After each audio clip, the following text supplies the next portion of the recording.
audit the policies also.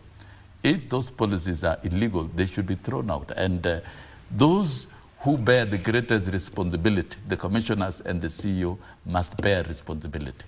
So it is not just a matter of talking, telling teachers, go back to class. Since they're not on strike, we assume things are normal. Their hearts could be on strike. That's calls because, when you were in school, you had so many teachers. And therefore, Victor, before I forget, as we are talking about there is no strike, teachers have gone back to class. The big question is, are they really happy? And are they committed? And are they ready to give their best and to give their hearts to their children? I've been in that space for long. And any time, even when we ended strikes, we ended on a high note with good negotiations, good return to work agreement, and good plan on how to recover and how to conduct teaching. And very often, because we secured favorable deals with government and we communicated clearly to teachers, they ended up teaching very well, and teachers have been very motivated. I can say generally the problem of TSC and teachers in this country is how they have been managed for the last 10 years, and it is getting worse, and this has to be handled. The motivation, I understand all of you. The key word here is motivation. And motivation, there is just so many things that you pointed out, the career progression, this remuneration, and etc., etc. When you look at it, Mheshimiwa Orero, you are in that space, and you are mandated to employ some of them, get new teachers on board, and some of them were under BOM. Allow me to ask you this question. When you look at the career progression, and Mheshimiwa Sossion says some teachers have never been employed, some finished in 2010, until now, they're still out there under BOM. And when there was a salary increment, it was between 1,000 and 30,000 shillings, depending on the job group. Let me ask you, when you see a teacher getting from the staff room going to teach 60, 70 students, what do you really think runs through the mind of that teacher? I think one of the issues in this country is about the teacher-student ratio. It means that the teacher-student ratio, when you get to a class of 70, one, you are not able to deliver effectively because of the numbers. And effective delivery is, how do we assess that you have delivered effectively? One is through formative assessment or summative assessment. There are also instant assessments. So, because of the great number of students in a class, a teacher might not be able to deliver effectively. Meaning that this country, we must have a way of employing the teachers so that we make the teacher-student ratio to be in conformity with the UN and the UNESCO standards. And I think the tools that we use to employ teachers, when I was there, we had a lot of the number of years that somebody has taken out after graduation, and maybe the grades that you had. Some of those tools should be reviewed regularly before any employment.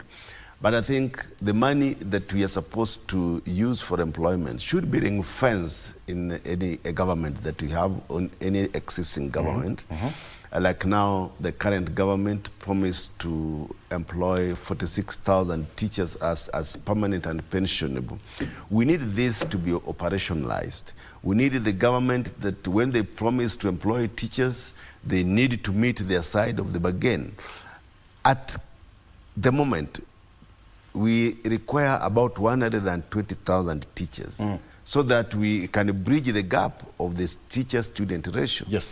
And I think we need to put budgetary allocation. I am in education committee. We had to put budgetary allocation for the employment. But later on we realized some of these budgetary allocations were removed. I don't know by who, by budget committee or by the treasury, without the input of the education committee, because we are alive to the fact that this country requires more teachers than ever before. We have JSS. In my constituency, you will find that class 8, maybe they have only 3 teachers.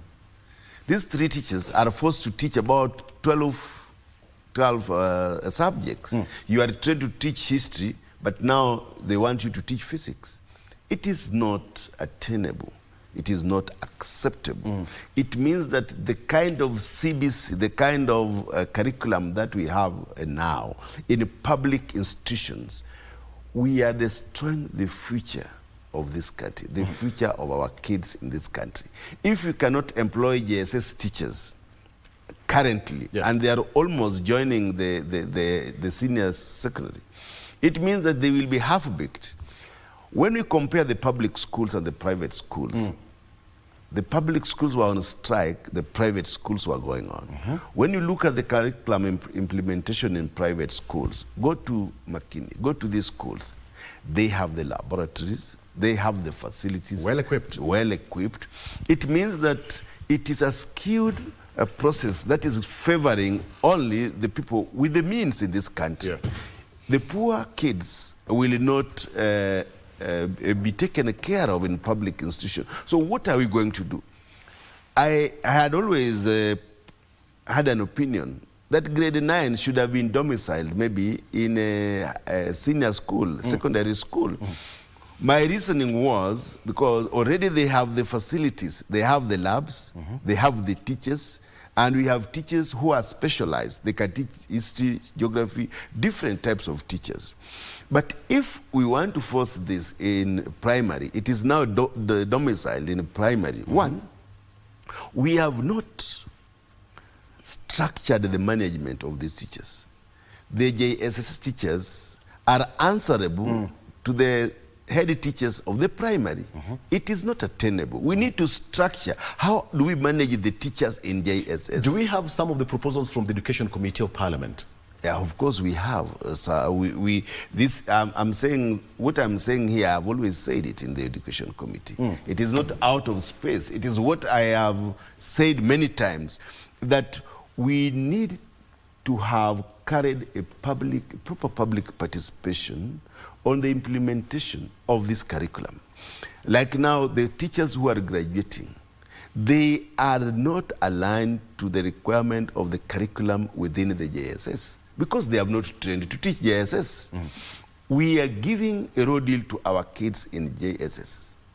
It is either we conform or we obliterate, we remove this curriculum completely, because we cannot have a country where the delivery is not measurable. We cannot deliver, the teachers cannot deliver. So I blame those who brought in this curriculum without a proper planning. We need to plan to change a curriculum.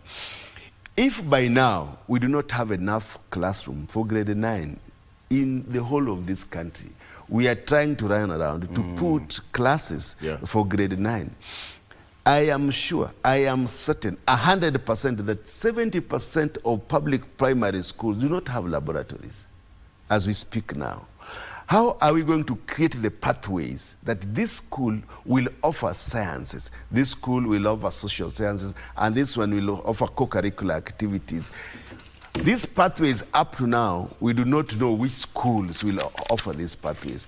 We have not aligned the minds of our kids in grade 8 on the kind of pathways that this CBC is meant to take. So as a country, what are we doing as a country? It means that this curriculum is almost a big flop.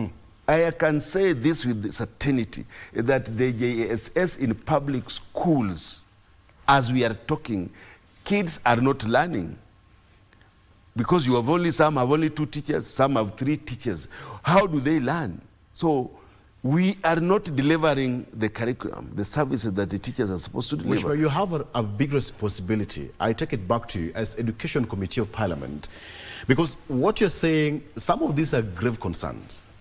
Grave concerns. And you'd imagine a school without a pipette or a burette, or name it, the infrastructure. Why I feel so emotional about this, I am a science teacher. I am a chemistry teacher. I know what it means not to have a lab in the school. Because even class 8, they're supposed to, when you look at the syllabus they are handling in chemistry, they are handling from 2 work. From 2 work, they are doing periodic table. How do they understand the periodic table? They don't have a lab. Okay, take a breather.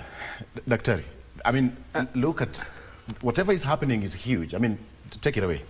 Yeah, I just wanted to add to what Mheshimiwa said about the new curriculum. My take would be perhaps we cannot walk back. The option is, can we improve it? Can we invest heavily to provide those laboratories, train teachers properly? This is not rocket science. We know what is supposed to be done.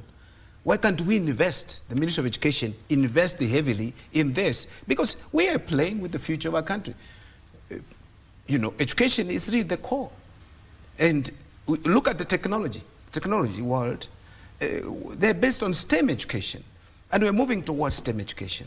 That is what the world is moving towards, STEM education, so that we can have sufficient trained, skilled people through the TVETs, through universities, through colleges and all that, to be able to manage our future.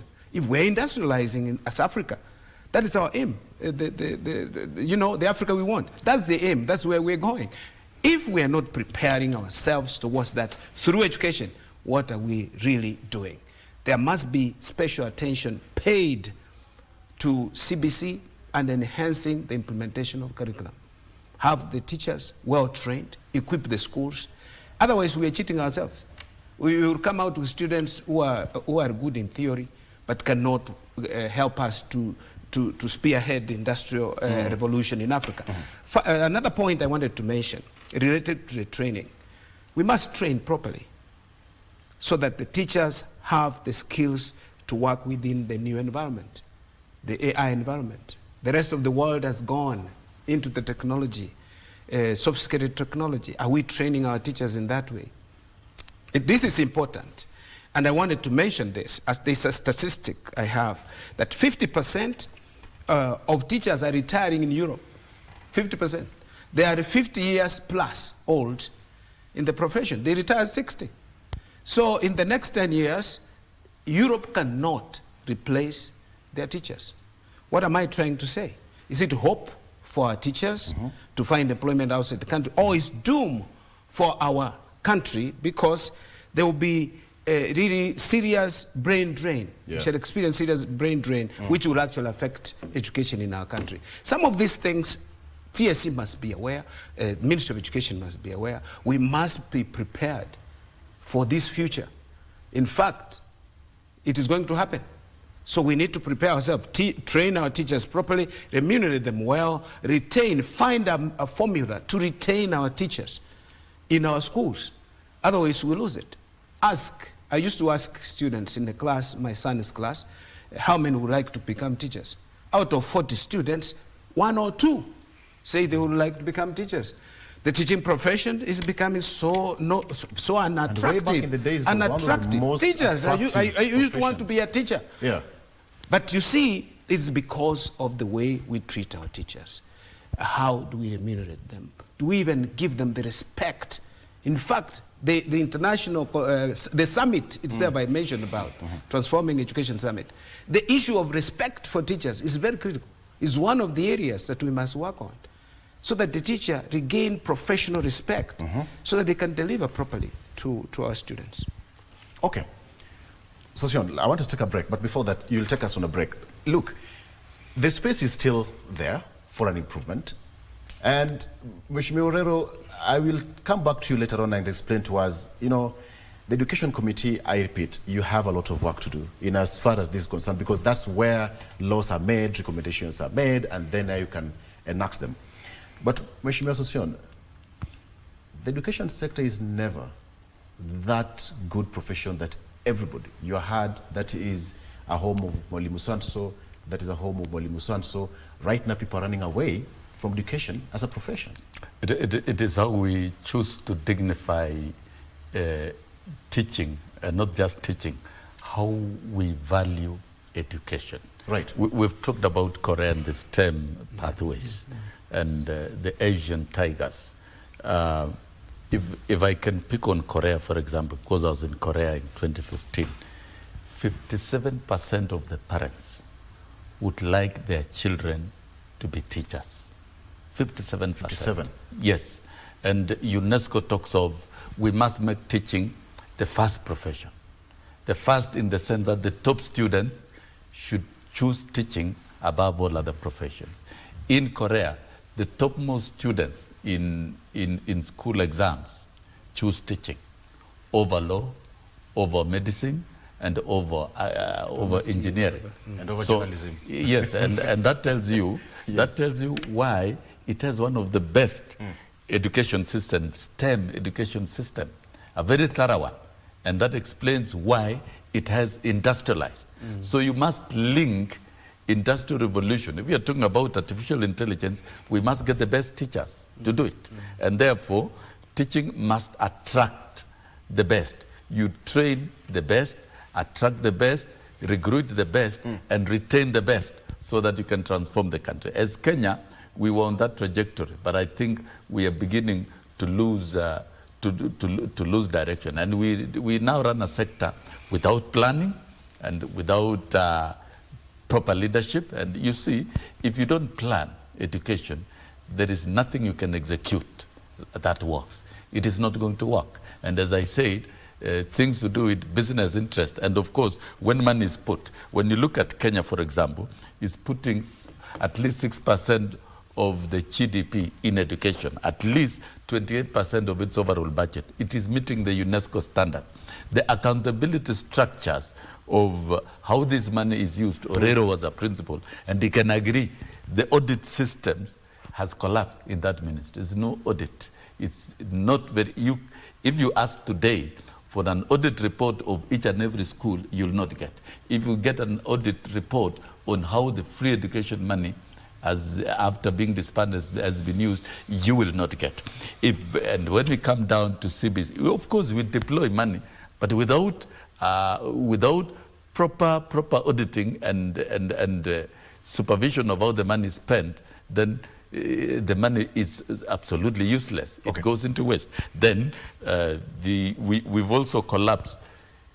You cannot mount an education system without a quality assurance and standards framework in place. When that one is absent, allow me to take a break. There is nothing you will. It's 8 a.m. I'll come back to you on that. You'll pick it from there, because I also want to circle back. And when you talk about the policy and legal framework that can be used to improve the education sector as it is, I'm privileged that I'm talking to you because all of you are in that space. What can be done? The legislative process that can be done through Parliament, Mheshimiwa, in the education sector, to change the education sector, at least to take it back to its former glory, where education was one of the most respected professions under the sun. Let's take a break. We'll be right back with more. Stay with us. And teachers are not ready, and it's very hard. The issue of training. In fact, curriculum reform should have begun at the teacher training colleges, so that then you deploy teachers who are already trained and prepared for the same. Now, where we are, the JS, it is true there's no learning, because one, curriculum-based establishment has not been developed for how many teachers are required to teach JS level grade 7, 8, and 9, and what are their qualifications. It is also not clear. And so that likely when you are deploying graduate teachers who can only teach 2 teaching subjects, and there is a work about 14 learning areas, and when you calculate mathematically in terms of economics, you might require another 400,000 teachers. It is going to take ages to deploy adequate teachers to teach that particular level. The Presidential Working Party report has also not been fully implemented. The domiciling of grade 7, 8, and 9 in primary schools and renaming it as comprehensive school is a good idea in terms of access. But the other aspect, the question is, who should teach, and how do we recalibrate and tone down the curriculum, which was high-pitched, so that it is delivered effectively at that level. According to me, the upgraded P1 teachers with diploma qualification would adequately teach grade 7, 8, and 9 at a very economic level. Because why? They are trained to teach very many subjects, and that's introductory level. The JS graduate teachers should be transferred to the senior secondary. And now the biggest problem that we have is the pathways.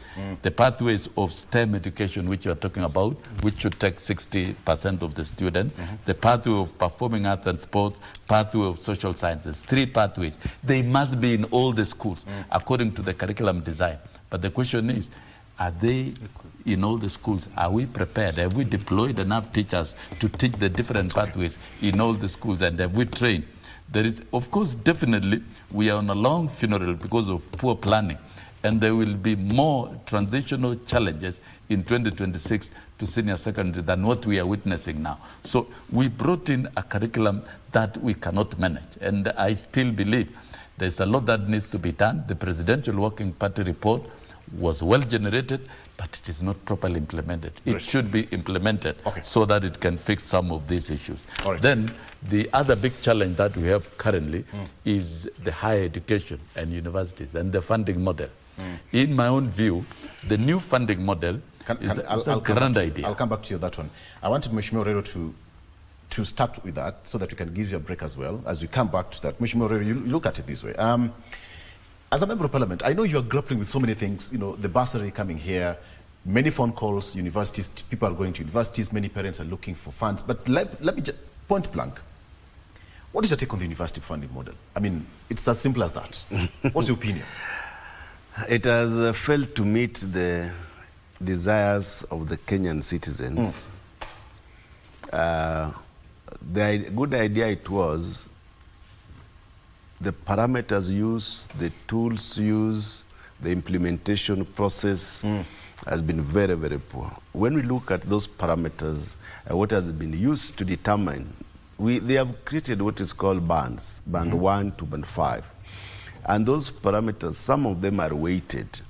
They are given weight according to the family unit. Like one of the greatest mistakes that this funding model is using is the type of secondary school a student went to. For example, in my constituency, our extra county schools are supposed maybe to take 40% of the students from the constituency. That is how they pick the Form 1s. So a school like Moi Girls would pick 40% from Kibra sub-county. It means that those students are from the informal sector. And when they join Moi Girls, now this funding model will use that if a student land in Moi Girls, automatically they will place them maybe in band 4, and some get to band 5.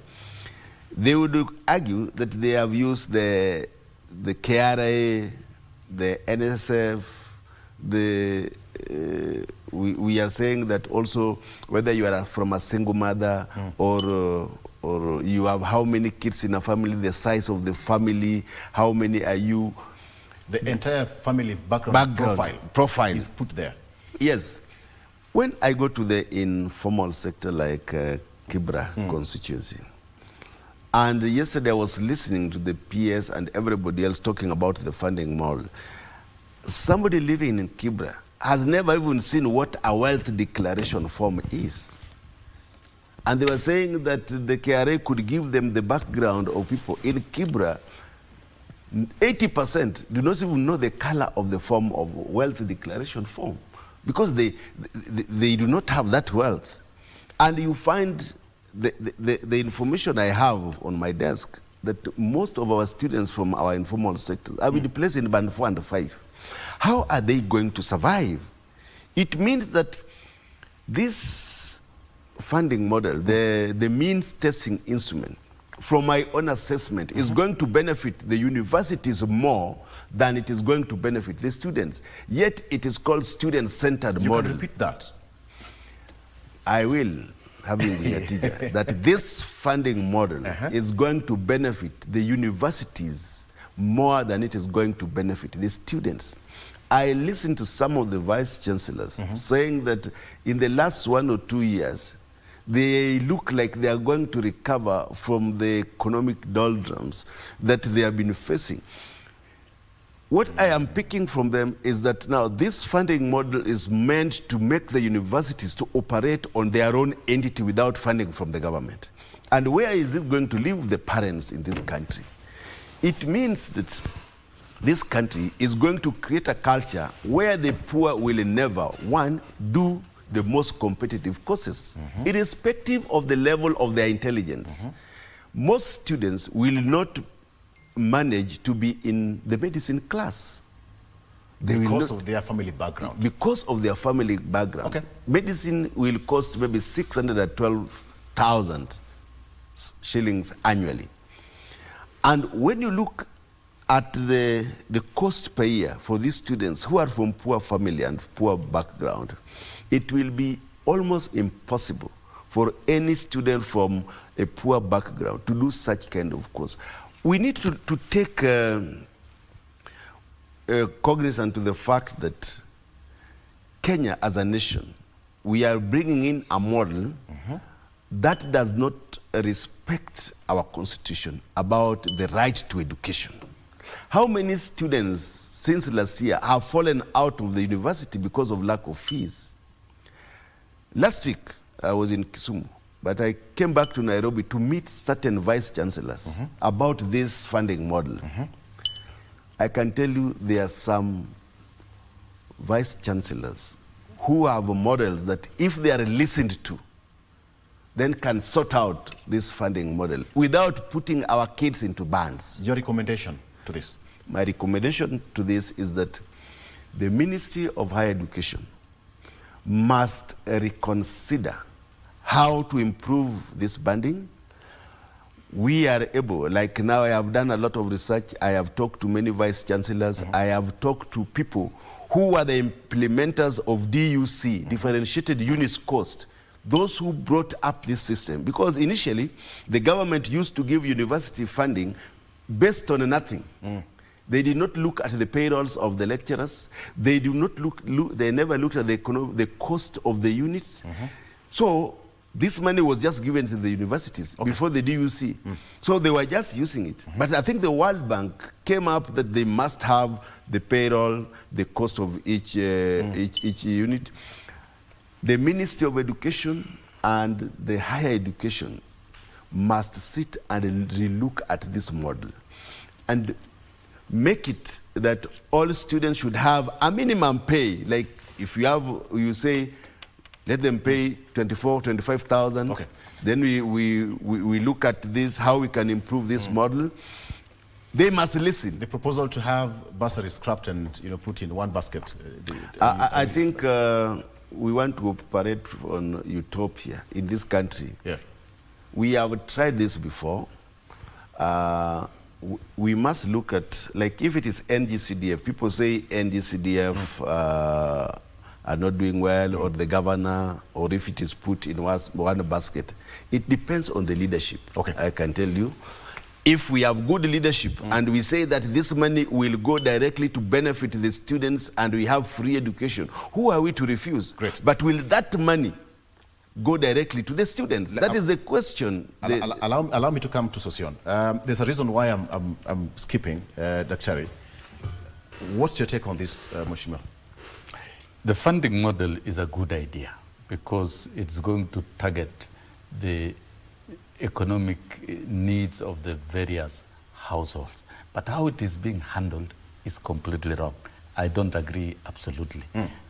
One, if you are making a major policy shift from, say, DUC to MTI, to MTI, to the new funding model, the MTI, then you must do what you call stakeholder participation, public participation. It's a requirement of Article 10 of the Constitution.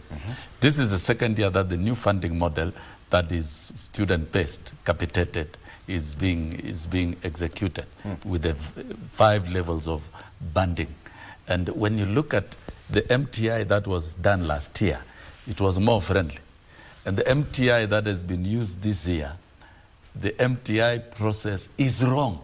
That is why it is giving us wrong data. It is placing children of mates, because somebody has said, I work as a house girl, then is rated as a worker and is placed in band 5. The children of watchmen in band 5. You know, I looked at this data and it scared me, and I was forced to check actually with HELP.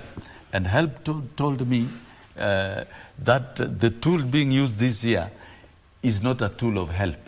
The MTI tool of HELP has been in existence for 29 years. It was applied last year. The tool that was applied, which is causing a lot of problems, is an amended one. It's a foreign one. It wasn't the correct one. And that is why you can see the banding in the number of students in band 1 is about 10,000 with the new tool. And when you apply the old tool, when you hear this coming from an insider, when you apply the old tool, I'm not just an insider. I speak facts the way they are. You're not just an insider. I'm constant. I'm constant with facts, and I'm tested. and I'm tested. I'm not talking about a political grouping. I'm talking about education for all the children of the Republic. He's an insider of education. That's what we are talking about. So when the old MTI was applied, then the number in band 1 went double to 21,000. Now, why are we playing with Kenyans with a model that you've not appraised the stakeholders very clearly? So I would recommend this way. One, take it through internal stakeholders within the higher education. That is university student leadership, the lecturers. Don't leave it to the vice chancellors alone to be the ones designing and setting even fees level, to the extent that the cost of education in public universities is higher than those in private universities. That cannot be explained. That is not how we are going to run education. Education is a public good, and everybody must be listened to. It cannot be a few people developing it and imposing it. It will backfire. It will not work. Okay. And this is going to exclude very many students, students. Therefore, the whole process must be taken through a proper public participation, not just at higher education, but once the tool is agreed and understood by everyone, then it should be domiciled in career desk at the school level. What if it's so that the school career master is not only guiding students on choices of careers, it's also guiding on funding and how they can access all this type of funding. When I hear the PSI education saying, no, we are sending these students to go to the chiefs, the best place to send these students is the schools where they studied, the previous schools. That is where they are guided. I don't think we are doing, there is proper leadership around this MTI tool and around this funding model. The idea is grand. The president has pushed it very well. He has put money in higher education, but the way it's being implemented, that is part of your recommendation. wrong. The indicators are very, yes, that's part of my recommendation. The other bit is that we should be improving university transition every year. Right now we are doing 19%. And the strategic plan of 2012-2018, it was supposed to raise it to above 15%. But when we brought in so many stringent examination regulations and other things, it dropped to 10%. If we enhance university transition to around 40%, Orero can tell you 50% of candidature of KCSE can competently go through university training successfully. And a country that enhances transition does better. The US, for example, transition is at 65% to universities.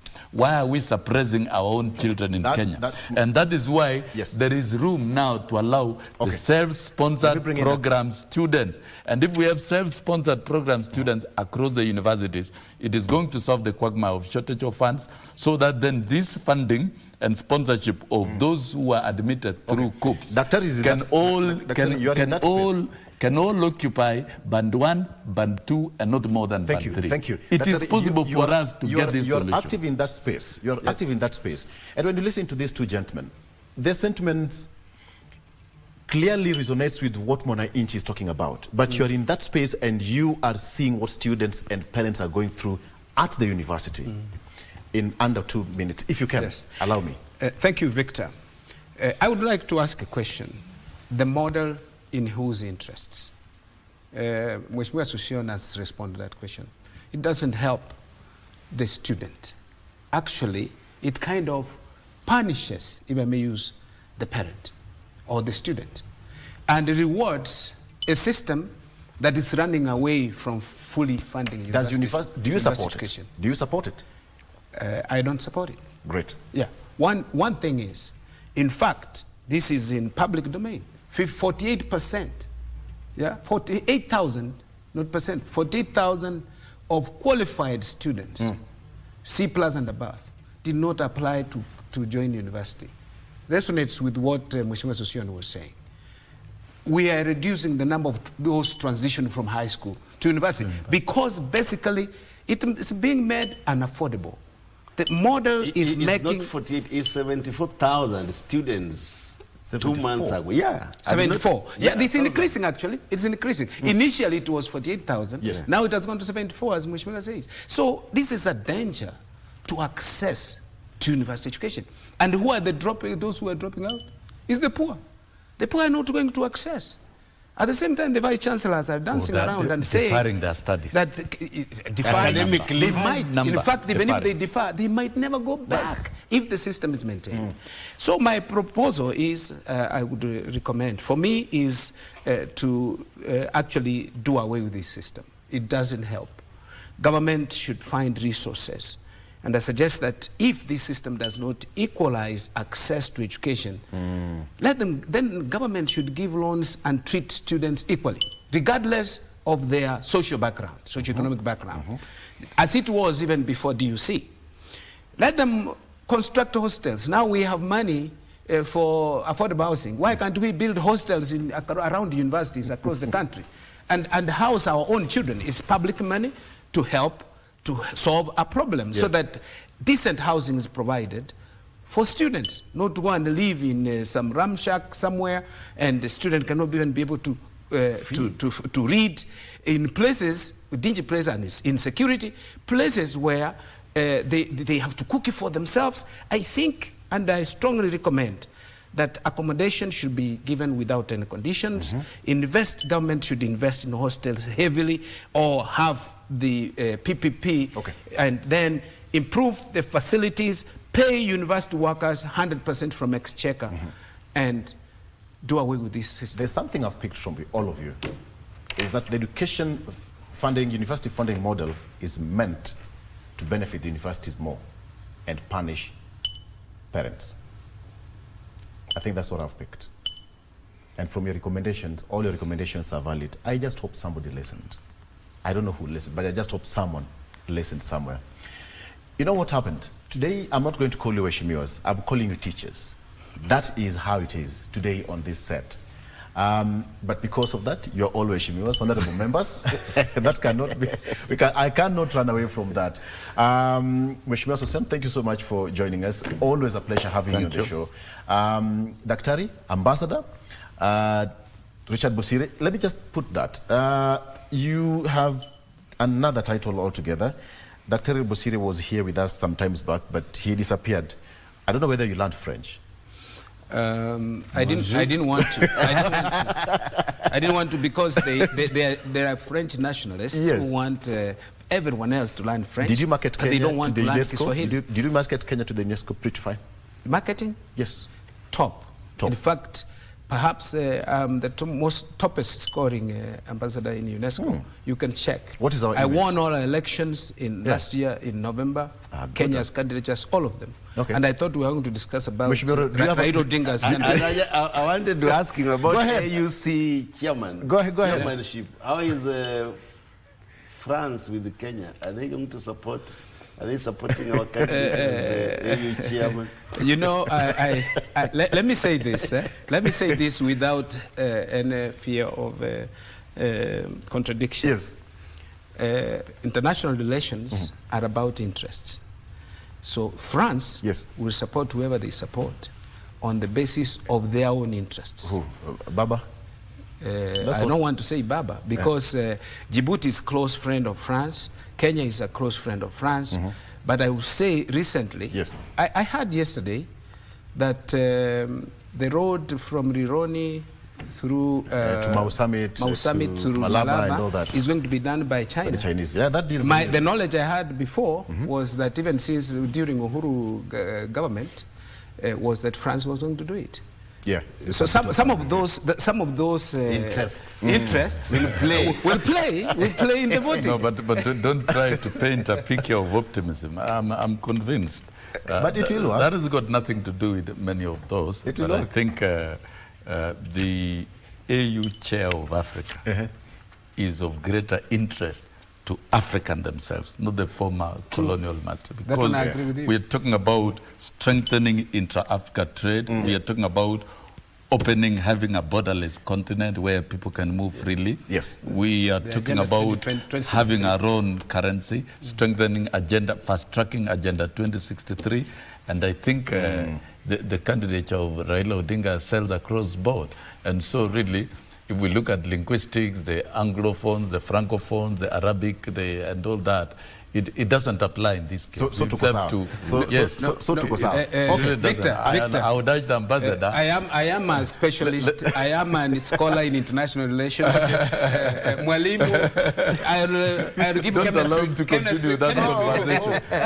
Chemistry. He can teach chemistry. Let me also teach international relations. I will tell you that these small things No, matter. we Even are just trust. Gentlemen. Something like trust. I just want to say, you know me, I'm the politician here now. I must say, yes, you know yes. my audience, the Kibra constituency, must always know that I represent them. I must say hi to them. Say hi. Yeah. Otherwise, you know where stone come from. You know, missiles and all that. Go ahead. On a light note, No more. I want to say that as educationists, the government must take more interest in education system within this country. This funding model. Yesterday, I watched the secretary, higher education, engaging with the JKU art students and other lecturers, and the vice chancellor, the chairman of vice chancellor was there. And the students were expressing disappointments on the implementation of this funding model. I want them to relook at this model and how the bands are determined and the parameters that are used, how they are weighted, and the effectiveness of these tools. And with that, they can come up with a more proactive, a more acceptable model across the board. And know that education is an equalizer, irrespective of the background. And we must say that those who are above 18, we must not continue burdening their parents. They must be treated equally to access education in this country. Thank you, Mheshimiwa Peter Rero, a great debater. I always enjoy your debate. Thank you so much for joining us on the show. Peter Rero, great people of Kibra, he was here on the show. So mkimpigia simu na Jashika, he was here. Talking to Kenyans. Asante sana Mheshimiwa for coming. Dr. Richard Bosire, thank you so much. He's an ambassador right now. He represented Kenya pretty fine in UNESCO that is based in France. Daktari, thank you so much. And when he came back, I'm the first person he called. Olo, I'm back. He didn't call me while you're in France. No. He doesn't want like that. He didn't call me. No. He didn't You call change your number. Olimu Sosion, thank you so much. Always a pleasure having you on the show. Thank you. Absolutely. My name is Victor Lowe. We are taking a break. Good morning, Kenya continues after this. Good morning. Bye-bye.